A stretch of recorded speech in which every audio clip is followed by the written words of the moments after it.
Oke guys, assalamualaikum warahmatullahi wabarakatuh. Bersama dengan saya lagi. Kita mau ngebahas tentang bagaimana sih sejarah tercatat sehingga bisa kita temukan cerita-cerita sejarah zaman dulu sampai sekarang itu dengan cara membaca aksara-aksara kuno. Ya, dari kita mulai akan mengupas tentang bagaimana aksara yang dipakai, apa saja aksaranya, dan media yang dipakai guys. Dan di sebelah saya sudah ada pakar ahli lontarnya. Dan saya tidak akan memperkenalkan beliau karena saya berharap beliau sendiri yang akan memperkenalkan diri. Hanya saja beliau masih asik ngelinting.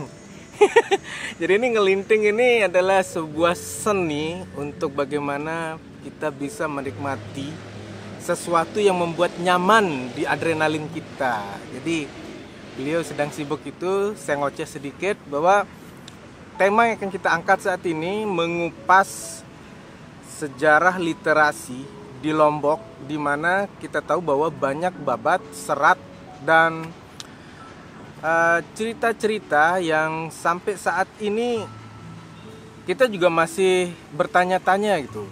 Sejauh manakah intelektualitas yang ada di bumi Lombok ini dalam mencatat perjalanan kisah dan sejarah yang ada di sini. Contohnya babat. Ambillah babat Praya. Kalau babat Praya itu kejadian perang Congah Praya itu adalah 1891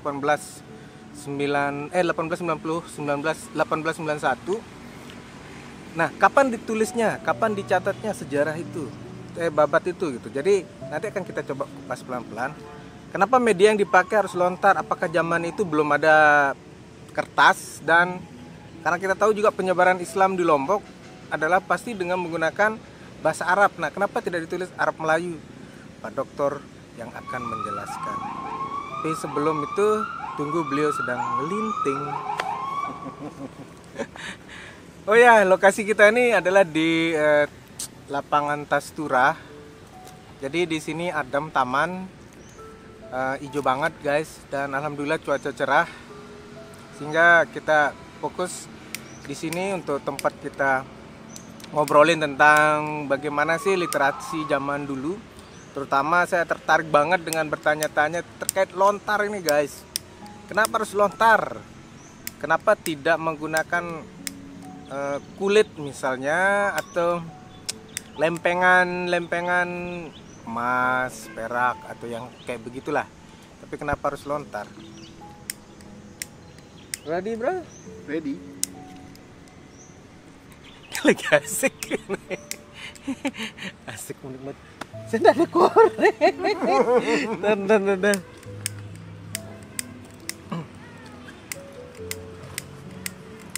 Masa nggak bisa? Aduh. Bisa. Oh, banyak semut. Oke, silakan Pak Dokter mulai perkenalkan diri dulu. Baik, terima kasih. Sebelumnya saya ucapkan matur alhamdulillah kepada rekan-rekan semua dalam hal pembahasan tentang sejarah, termasuk di dalamnya juga mengenai babat. Nah, untuk mempersingkat waktu, pada dasarnya babat ini kan membahas mengenai sejarah. Nah, di dalam menulis sejarah, Kisah sejarah, kisah tentang suatu peristiwa yang terjadi masa lampau. Apakah rentang waktunya pada saat terjadinya atau beberapa tahun setelah kejadian? Kalau kita membahas mengenai angka tahun dengan kejadiannya itu, nah yang namanya babat kan itu 100 tahun setelah kejadian itu. Nah, seperti kita ketahui, satu abad itu kan rentang waktunya 100 tahun. Nah, membahas masalah babat seperti yang disampaikan oleh beliau, titik poinnya adalah mengenai media.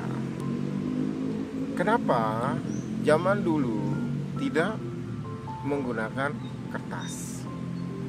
Betul kan? Betul. Jadi biar lebih fokus, kita tarik tahunnya itu di masa zaman Anak Agung ya. Agung, Anak Agung 18. 1870 Di situ. 1940 itu. Di situlah. Jadi saya terikat sama bukunya Kak Vanderkrant terus guys. 1800. 1800-an.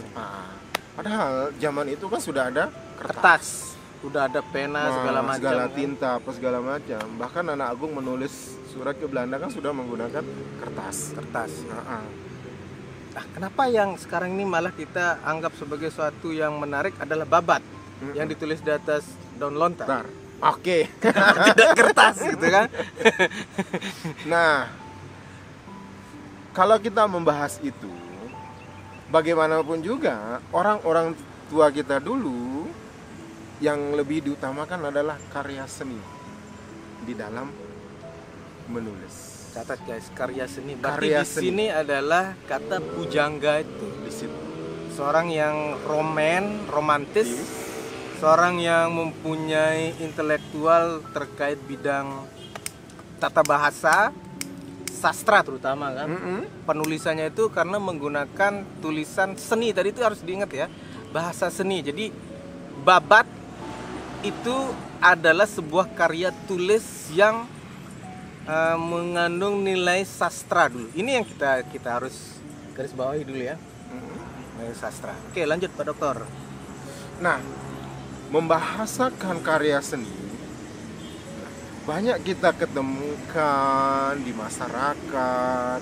Kenapa sebuah lontar berisikan bisa jadi berisi babat, bisa jadi berisi serat, bisa jadi berisi pusade, artinya pengobatan, bisa jadi pituah, artinya nasihat-nasihat yang diberikan orang tua kepada anak, kepada masyarakat, kepada teman. Nah, media yang digunakan. Bentar, satu lagi. Surat utang. Di situ surat utang. Kebetulan saya tidak membawa contoh surat pengakuan utang di situ. Termasuk juga adalah contoh dari surat jual beli tanah yang menggunakan aksara. Di situ. Nah, kembali lagi seperti yang saya sampaikan tadi, di dalam penulisan lontar itu kan lebih mengutamakan karya seni. Karya seni termasuk di dalamnya adalah sastra. Nah, kembali lagi, aksara yang digunakan di situ bisa jadi aksara Jawa, aksara Bali, dan bahasa yang dipakai di situ adalah istilahnya. Kalau bahasa Sangsekerta adalah berasal dari kafia. Kafia. Ini kalau kita Indonesia kan menjadi kawi. Nah, kenapa kawi? Karena bahasa-bahasa yang digunakan di situ adalah notabene itu bahasa yang digunakan oleh seorang pujangga di dalam menulis karya seni, terutama di dalam karya sastranya di situ. Nah, sehingga kenapa disebut kekawinan? Karena di situ menggunakan bahasa kawi. Contoh, kekawinan negara Kertagama. Oh, negara Kertagama menggunakan kawi dia? Kawi, bukan Sangsekerta. bukan Sangsekerta. Justru Sangsekerta itu kan berlaku di India. Oke. Nah, ini yang perlu kita clearkan. Iya, terkadang saya sering bingung juga antara Sangsekerta sama kawi itu Pak Dokter, karena hurufnya hampir sama. Nah, di situ ya, mirip. Iya. Di situ. Sangsekerta kan lebih banyak digunakan di India. Di India. Dan aksaranya disebut dengan aksara Dewanagari. Balik lagi ke kita, artinya ke Nusantara, termasuk di Lomboknya sendiri. Bahasa yang kita pakai di dalam menulis lontar ini kan, mohon maaf, ini kan reramputan istilahnya. Reramputan. Jawa masuk, Bali masuk. Di situ reramputan istilahnya kan. Berarti Lomboknya di mana? Lomboknya mix. Artinya meramu dia. Berarti gini, ada variabel independen sama dependennya sendiri kan. Berarti yang terpengaruh ini kan yang dependen. Independen ya. Berarti Sasak secara budaya literasi itu adalah independen dia. Dia yang terpengaruh oleh budaya luar. Jadi kalau kita berbicara peradaban, Sasak itu tidak membuat huruf sendiri guys, tidak membuat aksara sendiri, tapi dia terpengaruh oleh aksara Jawa, dan Bali. Bali. Oke, sepakatin itu ya, kita garis bawah bahwa Lombok tidak mempunyai budaya literasi, artinya peradaban di mana original kemampuan mereka membuat aksara sendiri. Nah, kembali lagi pembahasannya di situ. Nah, di dalam lontarnya sendiri, oke lah, kita bahas babat, terus serat. Nah, babat sendiri seperti yang saya sampaikan tadi, ini kan lebih banyak menceritakan tentang sejarah, ya, artinya masa lampau kejadian yang sudah lewat lah. Nah, serat ini adalah bisa dua kemungkinan, dia menceritakan sejarah atau bisa jadi hasil rasa karsa dari sang penulis itu sendiri di dalam membuat suatu karya sastra. Bisa juga itu rangkuman Dari berbagai babat, artinya kompilasi yang berbagai babat yang diperoleh. Nah, ada lagi mengenai husade, pengobatan. Nah, orang-orang tua kita dulu, zaman dulu lah, karena dulu kan belum ada istilahnya dokter, lebih banyak menggunakan tabib ya, bahasanya ya, dukun. Kalau bahasa kerennya belian ya. Kan lebih banyak menggunakan jampi, sembe, kan lebih banyak mengambil bahan dasar kan dari alam. Contoh daun apa segala macam, dan tidak menutup kemungkinan yang namanya sembe itu kan disertai dengan mantra-mantra, jampi. Nah, jampi inilah yang ditulis di dalam lontar. Nah, sehingga dia disebut dengan husade. Jadi tadi ada serat, ada babat, ada husade, ada pituah. Oke.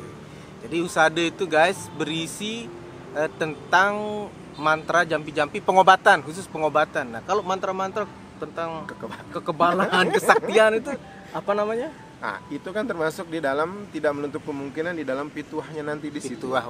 Pituah termasuk kan di kata-kata bijak, bagaimana penggunaan dari kalimat yang ditulis di situ.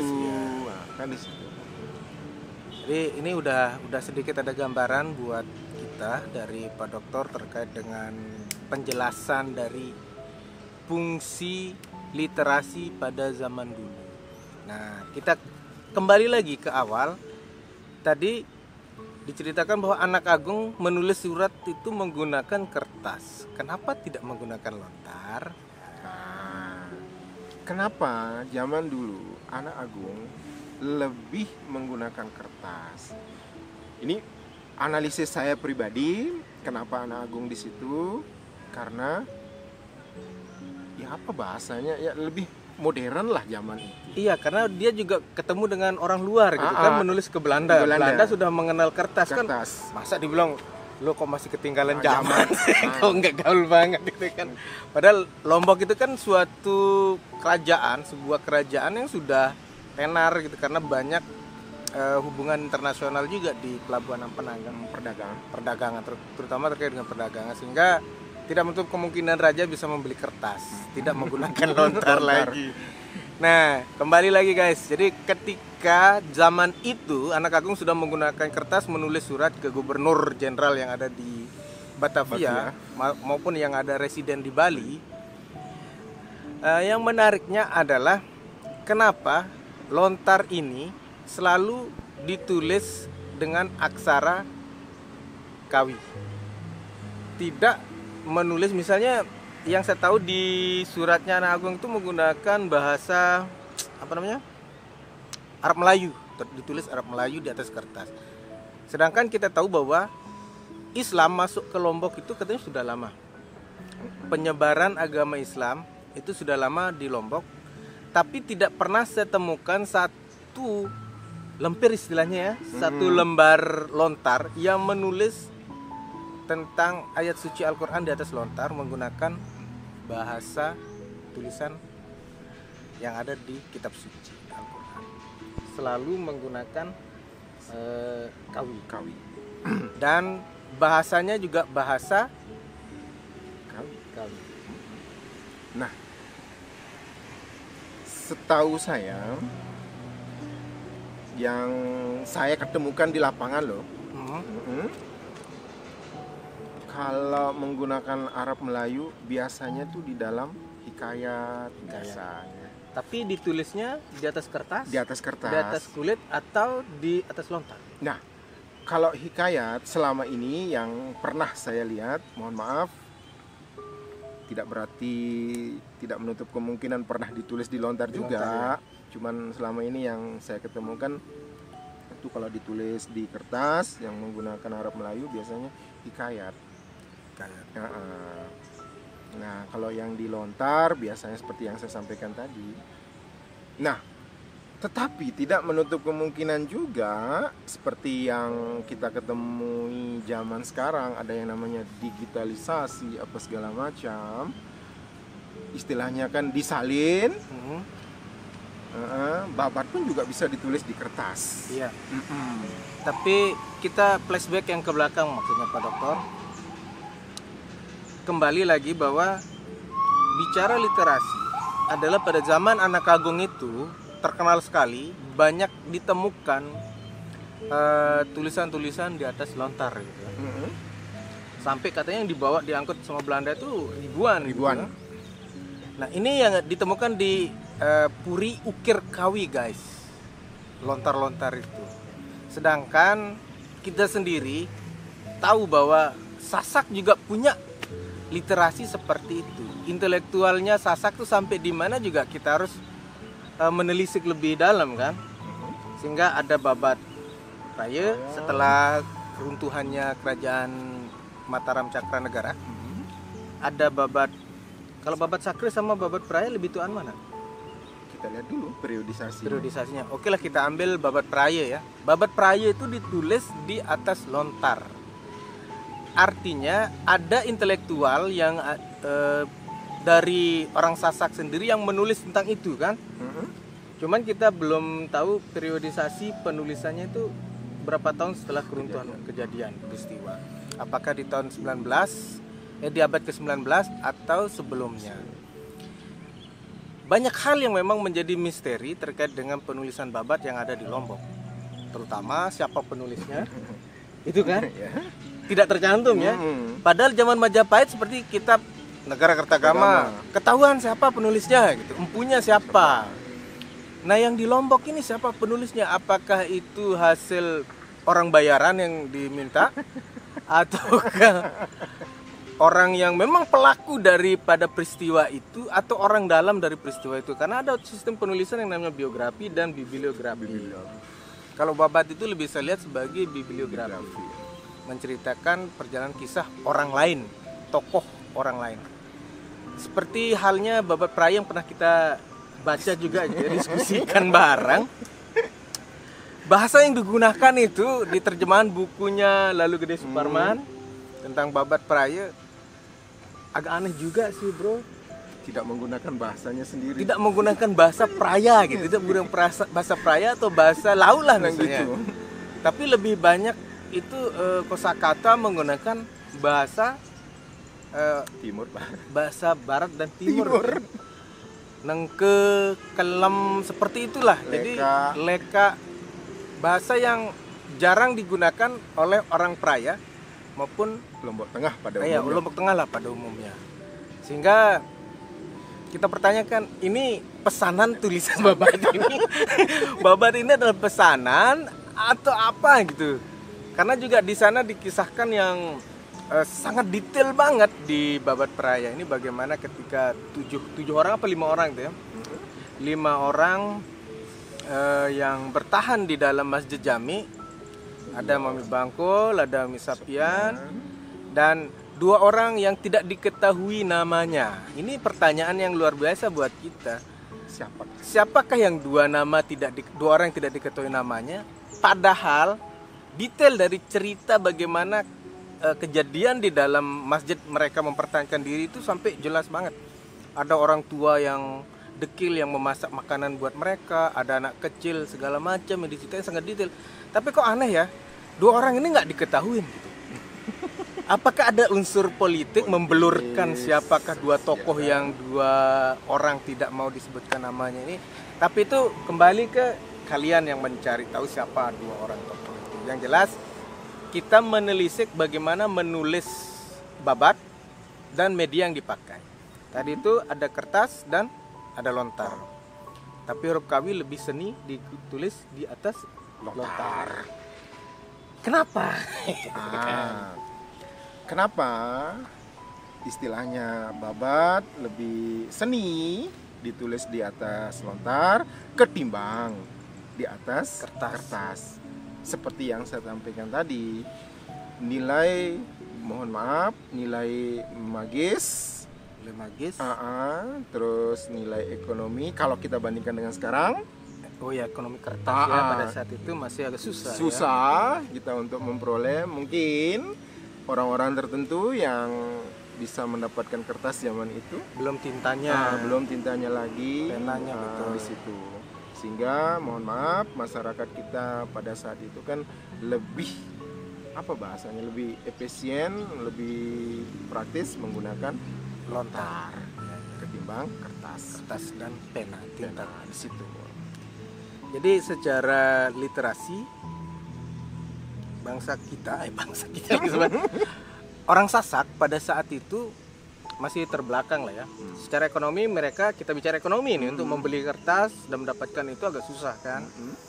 Tapi lebih memudahkan mereka menggunakan lontar. Jadi ketemu sekarang guys, kenapa penulisan kita kalau dibilang maju secara budaya literasi kita masih di belakang. Karena faktor ekonomi tadi, kemampuan untuk membeli media tempat penulisan. Sekarang udah mulai kelihatan titik terang kenapa kita juga mempertanyakan babat ini ditulis kapan, medianya kenapa menggunakan lontar, itu sudah ada tadi jawaban dari Pak Doktor sebagai seorang ahli lontar. Jadi kita berunut lagi ke depan Pak Doktor. Penulisan babat ini biasanya menggunakan seperti tadi, kalau untuk melihat angka tahun itu ada istilah ya, Candra Sangkalan. Nah itu biasanya ditulis di awal ya. Nah, mengenai Candra Sangkalan biasanya di situ diawali dengan kata Ishaka. Kan di situ menunjukkan angka tahun Saka. Oke. Di situ biasanya tidak menutup kemungkinan bisa di depan, bisa di tengah, atau bisa di akhir, tergantung dari kekreativitasan dari sang penulis itu sendiri. Oke. Nah, kembali lagi itu sudah dijelaskan bahwa penulisan itu bisa di awal, di tengah atau di belakang terkait dengan tahun ditulisnya, guys. Tapi ada yang menarik juga dari hasil diskusi saya sebelumnya, bahwa penulisan lempir lontar itu juga berbeda-beda, guys. Misalnya kalau cerita tentang babat biasanya lebih dari sekian lempir gitu ya. Kalau husada biasanya tidak banyak. Kalau hikayat sama pituah itu juga ada hitung-hitungan jumlah lempirannya. Katanya selalu harus ganjil ya? Nah, harus ganjil. Kenapa harus ganjil? Karena kita sendiri kan yang menggenapkannya di situ tuh kan lontar itu sendiri. Nah, boleh saya contohkan dengan, mohon maaf, tosan aji lah. Tosan aji. Contoh kayak keris. Keris selama ini kan tidak pernah genap. Selalu ganjil. Kan nilai magis. Berarti ganjil itu mempunyai nilai magis. Pelengkapnya adalah kita sendiri. Oke, guys. Filosofinya kita temu sekarang. Jadi filosofi terkait dengan budaya penulisan itu juga ternyata ada. Tidak sembarang menulis. Ya. Dan dalam satu lempir itu ada berapa baris kalimat dan di sana tuh. Istilahnya cerik istilahnya. Artinya tergantung dari besaran dan lebar dari lontarnya sendiri. Selama ini teman-teman bisa lihat lontar ada yang panjang, ada yang pendek. Nah, kalaupun panjang biasanya tipis, tidak terlalu tebal. Nah, biasanya juga yang pendek biasanya tebal. Nah, contoh kalau misalnya tipis dan memanjang biasanya itu berisi 4 cerik. Tipis, memanjang, 4 cerik. 4 cerik. Cerik, Cerik. cerik. Di situ. Dan dijelaskan juga tadi malam sama Pak Dokter bahwa yang Sasak dengan Bali punya bentuk yang berbeda. Bentuknya sendiri, ciri khas. Ciri khas. Jadi itu guys. Jadi kita melihat sekarang nih dari fisiknya aja sudah bisa kita bedakan. Yang mana yang bergaya Bali dan bergaya Sasak.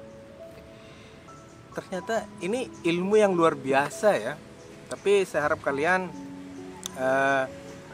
setelah menonton video ini, kami akan membuat video yang lain juga terkait dengan lontar. Masih di suasana lontar guys. Belum kita ke arah yang lain. Kita bedah lontar ini sampai detail. Dan semoga saja video awal yang kita buat ini juga akan menjadi bahan diskusi teman-teman juga.